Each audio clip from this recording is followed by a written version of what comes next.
Okay बच्चों, तो हम बात कर रहे थे थैलेसीमिया के क्लिनिकल फीचर्स की। अब कॉम्प्लिकेशंस की बात कर लेते हैं। तो एक्सेसिव एरिथ्रोपाइसिस, ठीक है। कॉम्प्लिकेशंस में क्या हो जाएगा कि कॉम्प्लिकेशन क्या होती है, सीवियर स्टेट आ जाना। एक बार तो ये है कि भाई एरिथ्रोपाइसिस खराब हो गई ना। अब जब उससे नेक्स्ट स्टेज पे चले जाते हो तो एरिथ्रोपाइसिस क्या हो जाएगा, ज्यादा सीवियर हो जाएगा, ठीक है। और अगर हम यहाँ पे शुरू में आए,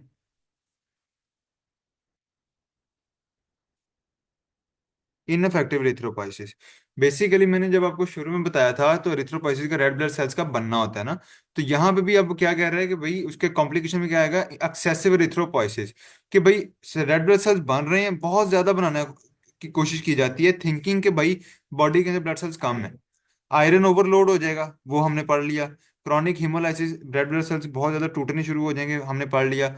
हाइपर कोagulable स्टेट, बेसिकली क्या होगा कि प्लेटलेट का लेवल हाई हो जाता है थैलेसीमिया में, जो कि जो है ना ब्लड की कोagulation को इनहेंस कर देता है। और fourth one, infections. Iron overload की बात करते हैं कि वही हमारा हमने देखा कि भाई आयरन ओवरलोड हो रहा है तो वो स्किन को डार्क कलर कर देगा। ये कॉम्प्लिकेशन है। कॉम्प्लिकेशन का मतलब होता है थोड़ा सा एक लेटर स्टेज पे, जब सीवियर फॉर्म आ जाती है तब। लिवर का सिरोसिस, सिरोसिस का लिवर कैंसर। हार्ट का अरिथमिया, अरिथमिया और हार्ट फेलियर। अरिथमिया होता है कि जो हार्ट एक प्रॉपर रिदम पे बीट करता है, ठीक है, एक प्रॉपर टाइम के बाद वो बीट करता है। तो अरिथमिया होता है कि इन प्रॉपर हार्ट बीट, कभी तेज कभी स्लो, और इरेगुलर हार्ट बीट जिसे कहते हैं। एंडोक्राइन ऑर्गन, जितने भी हमारे हार्मोन प्रोडक्शन वाले ऑर्गन्स हैं, वो खराब हो जाएंगे। डायबिटीज की कंडीशन, इनफर्टिलिटी, पिट्यूटरी हाइपोथायरॉयडिज्म, यानी कि thyroid gland, pituitary gland, sexual glands और पेंक्रियाज, इनके जो इश्यूज आ जाएंगे। और आयरन उन सारे ऑर्गन्स को क्या कर सकता है, अफेक्ट कर सकता है, ठीक है। तो ये इसमें आ जाएंगे। अच्छा, नेक्स्ट है वो इसमें आ जाता है, सॉरी, इन्फेक्शंस। जो हमने ये कॉम्प्लिकेशंस की बात की, एक्सेसिव इरिथ्रोपाइसिस हम बात कर चुके हैं ऑलरेडी, पीछे हम बात कर चुके हैं। आयरन ओवरलोड हो गया। क्रॉनिक हिमोलाइसिस जो है वो, उसके ऊपर भी हम पीछे सेल की ब्रेकडाउन के ऊपर बात कर चुके हैं। Still we will be talking about infection. Poor nutrition, increase iron in the body, blockage of monocyte macrophage system, hypersplenism, leukopenia and infection associated with transfusions। Different infection हो सकते हैं बॉडी के अंदर, उनके मल्टीपल कॉज हो सकते हैं। पहला, पुअर न्यूट्रिशन। जब थैलेसीमिया का बंदा है, बीमार है, उसकी न्यूट्रिशन जो है वो प्रॉपर नहीं होगी, वो आयरन, जब इंक्रीज आयरन इन बॉडी, ये भी इन्फेक्शन कॉज करता है, खुद से कॉज भी करता है आयरन की ओवरलोड की वजह से भी। और दूसरा ये कि जो है ये एक अवेलेबल न्यूट्रिएंट हो जाता है इन्फेक्शियस सब्सटेंसेस के लिए, ठीक है। तो आयरन का एक्सेस होना वो भी इन्फेक्शन कॉज करता है, न्यूट्रिशन पुअर होना वो भी इन्फेक्शन कॉज करता है। थैलेसीमिया के अंदर खास तौर पे blockage of monocyte macrophage system. अब मोनोसाइट मैक्रोफेज सिस्टम क्या होता है? बेसिकली मोनोसाइट, आपको पता है, एक वाइट ब्लड सेल है। अब सिर्फ ये इमेजिन करें कि एक ऐसा सेल है जो कि जिसने इन्फेक्शन के खिलाफ काम करना है। जब तक ये ब्लड में होता है ना, इसका साइज होता है छोटा, छोटा साइज का होता है और ब्लड में होता है, तब तक हम इसको मोनोसाइट कहते हैं। जैसे ही ये सेल ब्लड से निकल के टिश्यू में आ जाता है तो इसका साइज बढ़ जाता है। जैसे ही ये ब्लड से निकल के टिश्यू में आया, इसका साइज बढ़ गया, और ये बड़ा हुआ साइज को हम कह देंगे मैक्रोफेज, ठीक है। सेम सेल है, मोनोफाइट से मैक्रोफेज सिस्टम। तो भाई अगर ये ब्लॉक हो गया, तो ब्लॉक होने का मतलब है कि ये इन्फेक्शियस एजेंट के खिलाफ काम नहीं कर पाएगा। मोनोसाइट मैक्रोफेज सिस्टम जो है ये ब्लॉक हो जाए, तो ये कोई भी इन्फेक्शियस एजेंट जो बॉडी के अंदर इंटर हुआ, उसके खिलाफ काम नहीं कर पाएगा। जब काम नहीं कर पाएगा तो अल्टीमेट क्या हो जाएगा, इन्फेक्शन हो जाएगा। हाइपरसिप्लेनिज्म, लिकोपीनिया। लिकोपीनिया होता है वाइट ब्लड सेल्स का लेवल कम हो जाना, ठीक है। और हाइपरसिप्लेनिज्म जो है ये होता है हमारा, लेट मी चेक इट, मेरे ज़हन से निकल गया।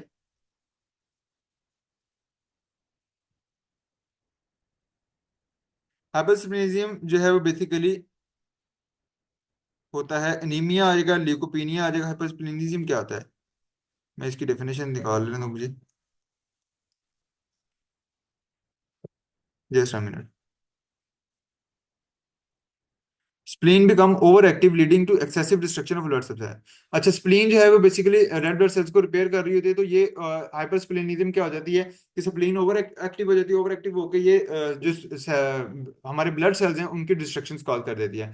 इन्फेक्शन एसोसिएटेड विद ट्रांसफ्यूजन, और लास्ट जो इन्फेक्शन का कॉज है वो होता है कि जब ब्लड ट्रांसफ्यूजन की जाती है, ब्लड ट्रांसफर, जब उस बंदे को ब्लड की बॉटल लगती है, ठीक है, तो उसके अंदर जो है वो उस ब्लड के जरिए कुछ इन्फेक्शन ट्रांसफर हो सकते हैं, उस सर्जिकल इंस्ट्रूमेंट के जरिए कोई इन्फेक्शन ट्रांसफर हो सकता है। Skeletal changes, chip chipmunk faces, जिसको हम हिमोलाइटिक फेसिस भी कहते हैं। फ्रंटल बॉसिंग, ये जो माथा होता है ये बहुत बड़ा हो जाता है। मैक्सिलरी हाइपरट्रॉफी, ये साइड वाले जो मैक्सिलरी मैंडिबल जिनको हम कहते हैं, यानी कि दांत वगैरह, ये जबड़े जो होते हैं, इनकी हाइपरट्रॉफी हो जाती है, साइडों से बढ़ जाते हैं। डिप्रेशन ऑफ नेजल ब्रिज, जो हमारे ये नेजल ब्रिज होता है, इसकी ये वाला नाक जो है, ये देखो दबा हुआ है सारा। एंड मैल्कुलेशन ऑफ टीथ, और जो टीथ हैं ये बाहर को बड़े बड़े थे और बाहर बाहर को निकलने शुरू हो जाते हैं। पैरावर्टिब्रल मैसेज, ये हमारा है फेस के हवाले से। Broad expansion of rib at vertebral attachment, पिछली साइड से जहां जो हमारी रिब्स हैं वो हमारे दरमियान वाली रीढ़ की हड्डी से अटैच करती हैं, उसकी एक्सपेंशन हो जाना, ठीक है। एक्सपेंशन होके मतलब वो बाहर को प्रोट्रूड कर जाएंगे, ठीक है। ये वाली कंडीशन इसमें आ जाती है पैरा वर्टिब्रल मैसेज के अंदर। स्क्रीन आपसे अब शेयर हो रही है, हाँ। तो ये मैंने आपको दिखाया, ये नाक दबा हुआ पीछे वाली कंडीशंस के अंदर, और आप देखोगे मुंह जो है उसका वो बड़ा हुआ हुआ है, और इस तरह की जो कंडीशन है उसके अंदर जो है वो हमारे पास आ जाता है कि मतलब वो सारी कंडीशन, वो आप पिक्चर पहले आपको शो नहीं हो रही थी, फ्रंटल बॉसिंग होता है माथे का साइज बढ़ जाना, ठीक है। तो वो सारी कंडीशन जब इसके अंदर इंक्लूड होती हैं। नेक्स्ट है हमारे पास पैरावर्टिब्रल मैसेज के अंदर मैंने बताया कि रिब्स के साथ साथ वाला एरिया आ जाएगा। और पैराप्रेसिस, पैराप्रेसिस होता है कि बेसिकली हमारा जो मतलब इन शॉर्ट आप एक पैरालिसिस की कंडीशन होती है। पैरालिसिस की कंडीशन होती है कि जिसके अंदर मुकम्मल बंदा हिल ही नहीं सकता, ठीक है। तो पैरालिसिस होती है समहाउ स्लाइट पैरालिसिस कह लो, या लो लेवल का पैरालिसिस कह लो, बहुत स्ट्रांग नहीं, पूरी बॉडी नहीं होती, लेकिन कहीं कुछ हद तक जो है वो जो है ना इसमें हो जाती है। पैथोलॉजिकल फ्रैक्चर्स, डिफरेंट फ्रैक्चर जो है ना पैथोलॉजिकल होता है डिजीज वाले, और फ्रैक्चर का मतलब होता है हड्डियों वगैरह का टूट जाना, ठीक है। तो उसमें कॉर्टिकल थिनिंग, हमारी जो बोन्स है उसकी जो लेयर होती है बाहर वाली वो बारीक हो जाएगी, ठीक है। प्रोटेक्टिव जो लेयर होती है, ब्रेन यानी कि बोन्स कमजोर हो जाएंगी। Increase porosity of long bones, आपको पता है लॉन्ग बोन्स जो होती हैं, हड्डियां होती हैं, उनमें छोटे छोटे सुराख होते हैं, तो पोरोसिटी होती है सुराखों का बढ़ जाना। मतलब अल्टीमेटली आप समझें कि एक आपके पास हार्ड मटेरियल है, कोई प्लास्टिक का या कोई जो है वो लोहे का रॉड है, ठीक है। वो आपका स्ट्रॉन्ग मटेरियल है, उसकी जगह आप फोम ले आओ, या उसी लोहे के रॉड में बहुत सारे सुराख कर दो। जैसे ही आप उसमें बहुत सारे सुराख करोगे वो सॉफ्ट हो जाएगा, ठीक है। जिस तरह स्प्रिंग होता है उसमें गैप होता है वो भी लोहे है, लेकिन उसमें गैप, जैसे ही आप उसमें एक स्ट्रेट तार है वो स्ट्रांग है, जैसे आपने उसको स्प्रिंग में किया वो एक्सपेंशन में आ गई, ठीक है। वो सॉफ्ट हो जाती है। तो इसी तरह पोरोसिटी, जब आप सुराख बढ़ा देते हो, स्पेसिस बढ़ा देते हो, तो हड्डियां क्या हो जाती हैं, सॉफ्ट हो जाती हैं, ठीक है।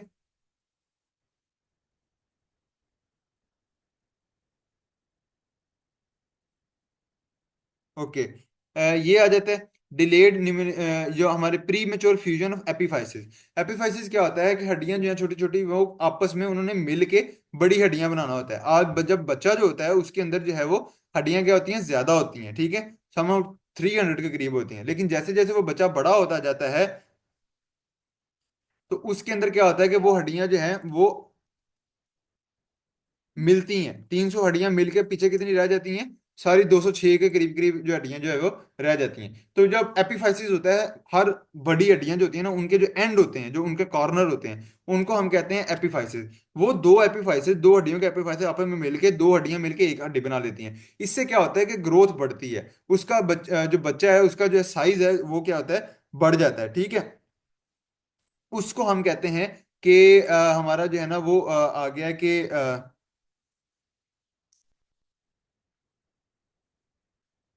कि शॉर्ट स्ट्रेचर क्या होता है, छोटा कद रह जाना। डेफिनेटली जब हड्डियां आपस में जुड़ेंगी नहीं, बड़ी हड्डियां बनेंगी नहीं, बड़ी हड्डियां जब बनेगी नहीं, तो उसकी वजह से अल्टीमेटली एक कंडीशन क्या आएगी कि वो जो है ना वो अल्टीमेटली उसका जो साइज है जो बच्चा है उसका साइज सही से ग्रो नहीं कर पाएगा, ठीक है।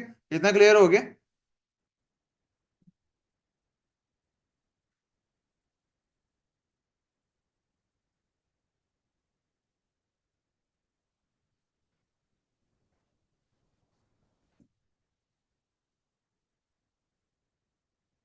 न्यूमाटाइजेशन, हाँ, न्यूमाटाइजेशन बेसिकली ये होता है कि जो हमारी जो बोन्स होती है ना हमारा बॉडी के अंदर, जो है बोन्स हैं या टिश्यूज हैं, अब ये हार्ड मटेरियल है। अगर इनके दरमियान में कैविटीज बन जाए, स्पेसिस ऐसी बन जाए, एयर फील्ड स्पेसिस, मतलब इनके दरमियान में खला पैदा हो जाए, उस कंडीशन को हम कहते हैं न्यूमाटाइजेशन। आपको पता है कि आपकी हड्डियों के अंदर एक कैविटीज होती हैं, ठीक है, जिनके अंदर आपने ये, आपको पता है बोन मैरो सॉफ्ट, आप हड्डी देखो तो अंदर से सेंटर से खाली होती है, ठीक है, या सॉफ्ट स्ट्रक्चर होता है, ये जिसमें मीख मौजूद होती है, आपने ये पाई वगैरह में आपने देखी हो अक्सर, ठीक है। तो उसने भी बनना है, वो भी डेवलपमेंटल पार्ट होता है, तो वो क्या हो जाएगा, वो डिले हो जाएगा, ठीक है। तो उसकी कंडीशन भी, वो भी कंडीशन इसके अंदर जो है वो पाई जाती है।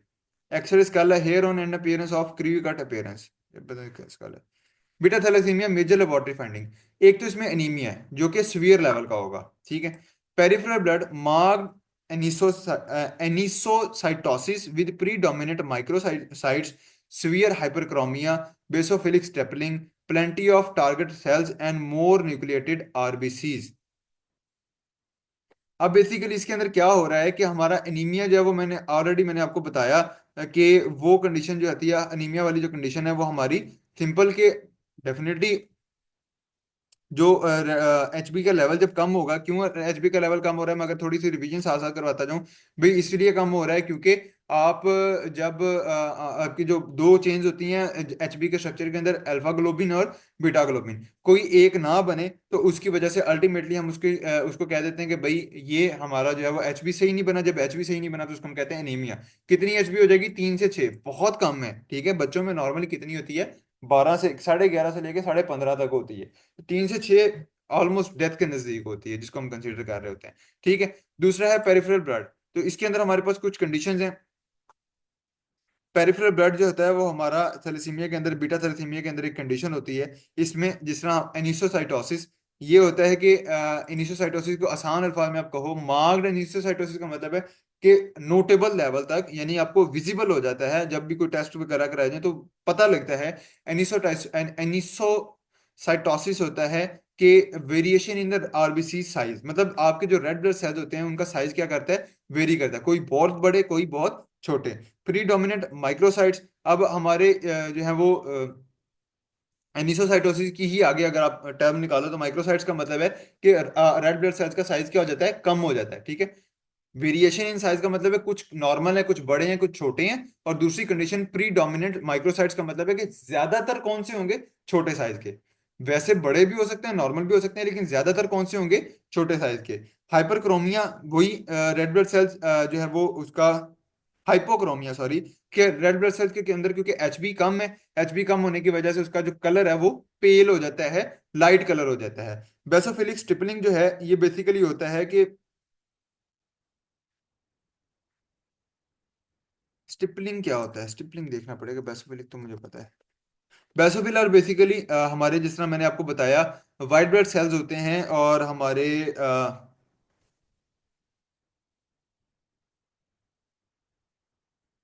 ओके। तो बेसोफिलिक स्टिपलिंग जो होता है बेसिकली वो ये होता है कि आपका जो रेड ब्लड सेल्स होते हैं ना, हमारे रेड ब्लड सेल्स के अंदर मौजूद होते हैं, हमारा जो है वो राइबोसोम्स मौजूद होते हैं, आपको पता है, ठीक है। वो राइबोसोम्स की एग्रीगेशन हो जाना, बेसोफिल के अंदर राइबोसोम की क्या हो जाना, एग्रीगेशन हो जाना, उनके एकमुलेशन हो जाना, उसको हम कहते हैं बेसोफिलिक स्टिपलिंग। और प्लेंटी ऑफ टारगेट सेल्स, ये हमने देख लिया कि भाई हमारी जो आरबीसीज हैं वो उनका जो है वो बहुत बड़ा साइज हो जाता है, साइज कम भी हो जाता है, बड़े भी हो सकते हैं। Target cell, number of cells ज्यादा हो जाएंगे। सेल सही नहीं है, प्रॉपर सेल नहीं है, ऐसा सेल नहीं है कि जिसके पास एचबी पूरा हो। लो एचबी है लेकिन नंबर ऑफ सेल्स बड़ा हो सकता है, ठीक है। क्यों? क्योंकि बोन मैरो सही से बना नहीं रहा। आपको मैंने शुरू में बताया कि बोन मैरो ने बनाना होता है। अब बोन मैरो ने जब उसका स्ट्रक्चर बनाना है, उसमें एचबी ऐड करनी है, तो उसने अल्फा ग्लोबुलिन डालना है, बीटा ग्लोबुलिन उसमें ऐड करना है, उसके अलावा प्रॉपर एक रेड ब्लड सेल का स्ट्रक्चर होना चाहिए। अब जब उसमें अंदर एचबी पूरा नहीं है और वो स्ट्रक्चर प्रॉपरली नहीं बना तो आरबीसी होगा इमेच्योर। अब आप मिसाल के तौर पे मैं आपको बताता हूँ कि आपको मैं कहता हूँ कि आपने एक सफा लिखना है 1 मिनट के अंदर या 5 मिनट के अंदर, आपने एक पेज लिखना है, आप उसको खूबसूरत करके लिखेंगे। मैं आपको कह दूं जी आपने 10 सफ़े लिखने हैं इसी 5 मिनट में, तो you will be writing at very high speed, और वो सारे का सारा बेतुका लिखा जाएगा, ठीक है। कुछ भी लिख रहे हैं आप, ठीक है, सिर्फ सफा भर रहे हैं। तो इसी तरह जब आप रेड बोन मैरो एक नॉर्मल स्पीड पे जब रेड ब्लड सेल्स बना रहा है तो वो नॉर्मल बना रहा है। जब उसको स्पीड अप कर देते हो, तेज कर देते हो, तो वो प्रॉपर अब बना, वो नंबर पूरे कर रहा है, 50 अगर रिक्वायर्ड थे 50 पूरे कर रहा है, ठीक है, नंबर पूरे कर रहा है। लेकिन कोई भी सेल प्रॉपर मेच्योर नहीं होगा, सारे इमेच्योर होंगे और वीक सेल होंगे, ठीक है। तो ये ज्यादा बड़ा मसला होता है, ठीक है। इस तरह की कंडीशन जब इसके अंदर आ जाती हैं। नेक्स्ट जो है वो रेटिकुलोसाइटोसिस होता है, और दूसरी जो फर्दर जो नीचे वाली कंडीशन है एमसीवी एमसीएच और एमसीएच सी। तो जो रेटिकुलोसाइटोसिस होता है ये एक कंडीशन हो जाएगी। और एमसीवी, एमसीएच और एमसीएचसी, ये अक्सर अगर किसी ने आप में से सीबीसी करवाया हो, जिसको हम कहते हैं कंप्लीट ब्लड काउंट का टेस्ट होता है, उसके अंदर ये कंडीशन होती हैं। तो रेटिकुलोसाइट्स बेसिकली क्या होता है कि वही ऊपर वाली कंडीशन जो मैंने अभी आपको बताई कि न्यूक्लिएटेड आरबीसीज का लेवल या रेड ब्लड सेल्स का लेवल कम हो जाना। रेटिकुलोसाइट होता है red blood cell. Red blood cell को रेटिकुलोसाइट भी कहते हैं। तो रेटिकुलोसाइट्स या सॉरी, रेटिकुलोसाइट को हम कहते हैं इमेच्योर रेड ब्लड सेल, मतलब ये मेच्योर नहीं है। रेटिकुलोसाइट साइट जो है वो बाद में मेच्योर होके अपने आप को जो है वो बाद में, यानी आफ्टर मेच्योरिटी वो रेड ब्लड सेल्स बन जाता है। ठीक है, तो अब ये जो रेटिकुलोसाइट है इसका लेवल ज्यादा, रेटिकुलोसाइटोसिस का मतलब क्या हो गया, रेटिकुलोसाइट्स का लेवल क्या हो गया, ज्यादा हो गया। आसान अल्फाज में इमेच्योर रेड ब्लड सेल्स बहुत ज्यादा हो जाते हैं। ठीक है, वो इसके अंदर आ जाएंगे। आगे आगे आ जाता है हमारा एमसीवी, एमसीएच और एमसीएचसी। ये डिफरेंट कंडीशन है, इनकी डेफिनेशन आपको नहीं करवाएंगी तो कोई ज़रूरत नहीं है कि यहाँ पे आप पूरी इसकी डिटेल करो। आसान अल्फाज में ये हमारे बॉडी के जो रेड ब्लड सेल्स हैं उन्हीं को बता रहे होते हैं, उनका साइज, उनका कलर और उनका जो है वो उसके अंदर एचबी कंटेंट, उसके हवाले से ये डिफरेंट टर्म्स हैं। ये अभी आपके टर्म आपके जिम्मे नहीं है, तो आप सिंपल इसको याद रख लो कि लो होता है। ठीक है, और लो का मतलब है कि भाई माइक्रोसाइटिक एमसीवी बेसिकली साइज को शो कर रहा होता है आपके। ठीक है, और एमसीएच और एमसीएचसी जो है ये आपके एचबी कंटेंट को शो कर रहे होते हैं। ठीक है, हीमोग्लोबिन के लेवल को। तीनों ही लो हैं तो इसका मतलब है साइज भी कम होगा, as we talked about earlier. Microcytic MCH और एमसीएचसी के हवाले से एचबी लेवल लो होगा, we have already talked about it, कि उसका लेवल जो है वो कम हो जाता है। नेक्स्ट जो है वो आपकी आ जाती है मेजर लेबोरेटरी फाइंडिंग के अंदर सीरम बिलीरुबिन जो है, बिलीरुबिन जो है इसका लेवल क्या हो गया, ज्यादा हो गया अनकॉन्जुगेटेड का। अच्छा, बिलीरुबिन क्या होता है, बिलीरुबिन बेसिकली ये होता है कि जो रेड ब्लड सेल्स होते हैं ये होते हैं जब ये टूटते हैं ना, जब इनकी ब्रेक डाउन होती है। आपको पता है हर 3 माह के बाद जो है वो रेड ब्लड सेल्स जो है वो अपने आप को क्या करते हैं, ब्रेक डाउन कर लेते हैं, तोड़ लेते हैं। ठीक है, रिसाइकल होना होता है उन्होंने। तो जब वो रिसाइकल हो रहे होते हैं तो वो क्या करते हैं कि उनके अंदर हमारा जो हमारा यानी कि जो एक बाय प्रोडक्ट है वो होता है बिलीरुबिन। उसको कहते हैं अनकॉन्जुगेटेड बिलीरुबिन। अनकॉन्जुगेटेड बिलीरुबिन का मतलब ये होता है कि बिलीरुबिन बना, वो जो रेड ब्लड सेल टूटा, बिलीरुबिन बन गया। ये बिलीरुबिन जाता है लिवर के पास, लिवर इसको प्रोसेस करके कर देता है कॉन्जुगेटेड बिलीरुबिन। वो कॉन्जुगेटेड बिलीरुबिन थ्रू यूरिन हमारी बॉडी से निकल जाता है। ठीक है, तो ये एक सिंपल कॉन्सेप्ट है। तो लिवर से जाने से पहले पहले अनकॉन्जुगेटेड बिलीरुबिन का लेवल ज्यादा है। अनकॉन्जुगेटेड का मतलब है रेड ब्लड सेल बहुत ज्यादा लेवल पर टूट रहे हैं। जब बहुत ज्यादा रेड ब्लड सेल्स टूटना शुरू हो जाएंगे उसको हम सिंपली क्या कह देंगे, ये अनकॉन्जुगेटेड बिलीरुबिन का लेवल क्या कर गया है, बढ़ गया है। ठीक है, ऑस्मोल ऑस्मोटिक फ्रेजिलिटी बेसिकली ये एक कंडीशन हो जाएगी इसके अंदर जो है वो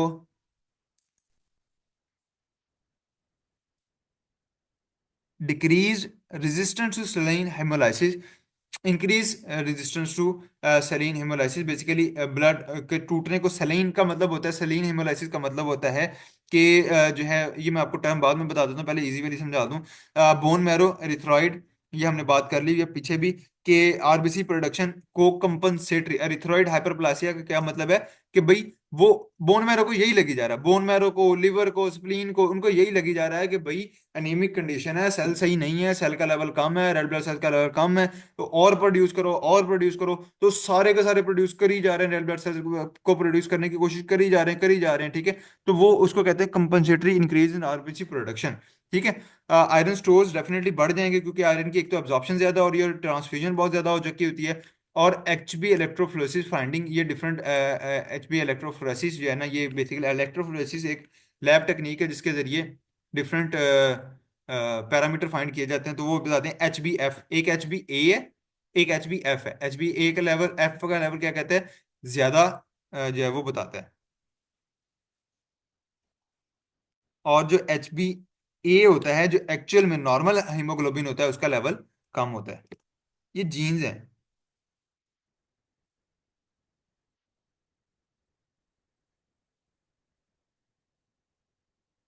ओह, नेक्स्ट स्लाइड पे चलें।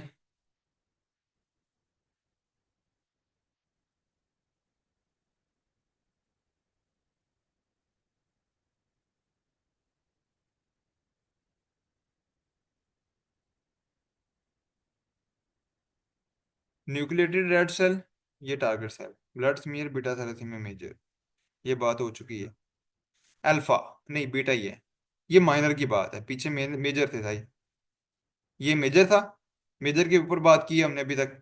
ठीक है, अब आगे आ गया माइनर। अगर कोई टर्म बीच में मिस हो जाए तो मुझे बता देना, या फिर आप बाद में पूछ लेना, क्योंकि मैं जरा रोजे का टाइम होने वाला है, इसलिए मैं जल्दी जल्दी करवा रहा हूँ। बीच में अगर कोई चीज़ मिस हो जाए या रह जाए तो वो मुझे आपने बता देनी है, ठीक है। माइल्ड अनीमिया, ये हम कर चुके हैं इसकी भाई। Microcytosis, hypochromia, occasional target cells, बात कर चुके हैं। इन माइनर के कुछ कुछ सिम्टम पहले वाले से मैच करेंगी। एमसीबी आरबीसी का लेवल 13 से ज्यादा होगा, ठीक है। आईडीए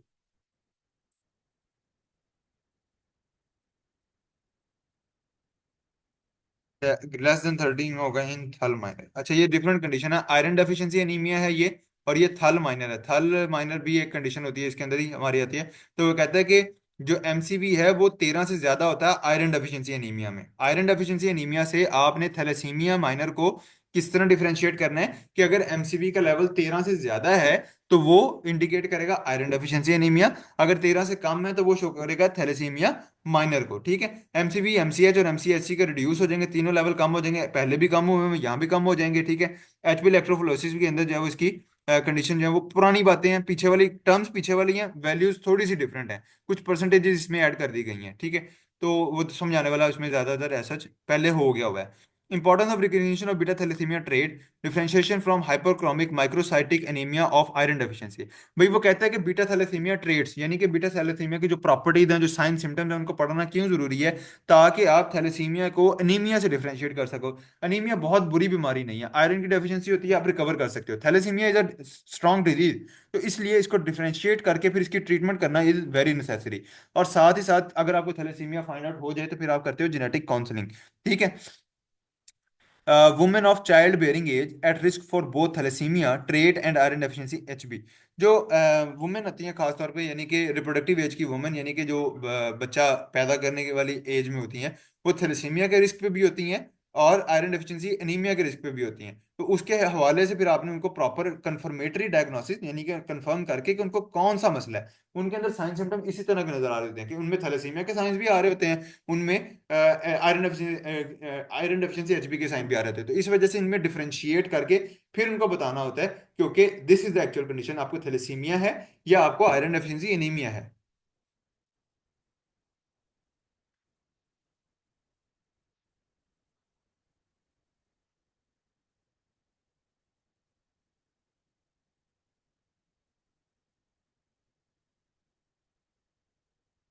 ओके, एचपी पार्ट्स, बाकी टर्म्स आपने देख ली। साइलेंट कैरियर, अब जिसमें जिसके दो जीन पे अल्फा है चेंज, एक में अल्फा मिसिंग है, ये हो जाएगा साइलेंट कैरियर। मतलब ये थैलेसीमिक नहीं होगा, लेकिन इसकी नेक्स्ट जनरेशन थैलेसीमिक हो सकती है। यानी कि एक पेरेंट के अंदर दोनों चेन्स हैं, एक पेरेंट के अंदर एक चेन मिसिंग है, ठीक है।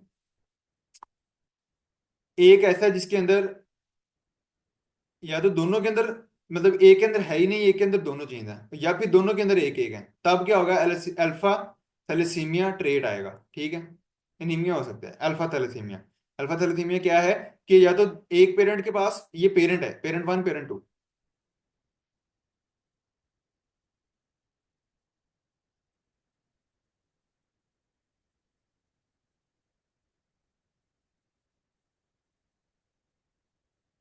Okay, this is the last slide.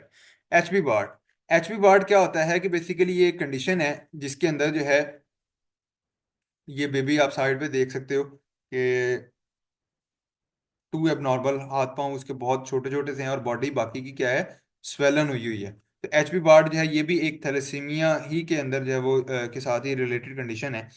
तो एचपी बार्ड बेसिकली क्या होता है, कि ये अल्फा ग्लोबिन चेन जो हमारी हैं, अगर वो मुकम्मल एब्सेंट है, पीछे हमने बीटा की बात की थी ना, पहले हमने बात की बीटा मेजर की, फिर हमने बीटा माइनर की बात की, अब हम बात कर रहे हैं अल्फा ग्लोबुलिन चेन अगर मिसिंग हो जाए, तो उसकी उस कंडीशन का जो थैलासीमिया है उसको हम क्या कहेंगे, एचबी बार्ड कहेंगे।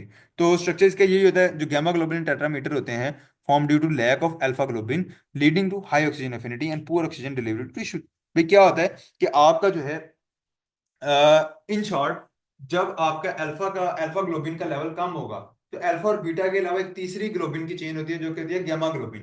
तो जब अल्फा अल्फा का लेवल कम होगा तो जो जिसका लेवल इंक्रीज होगा वो है आपका गैमा ग्लोबिन।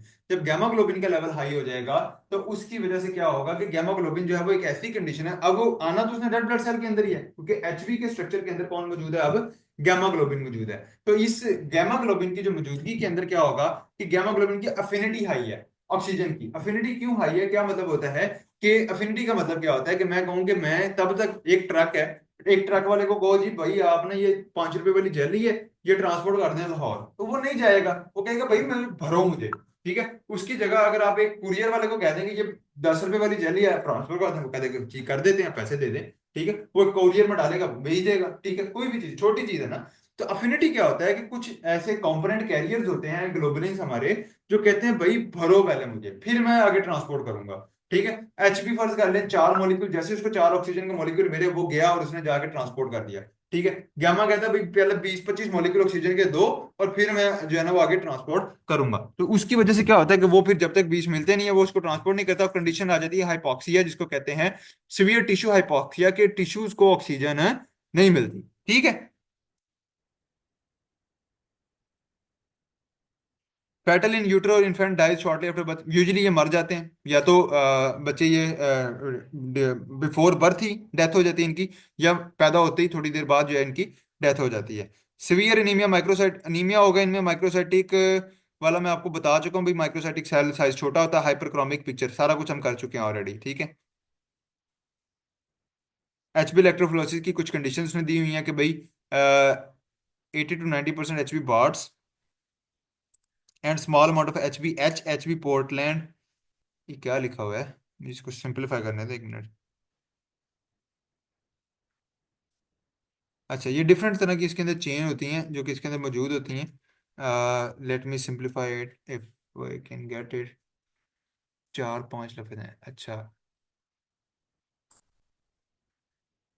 एक एच पी पार्ट है, एक हमारे पास एच पी एच है, एक एच पी पोर्टलैंड है, एक नो एच पी है ए है, और एच पी ए टू है, और एच पी एफ है।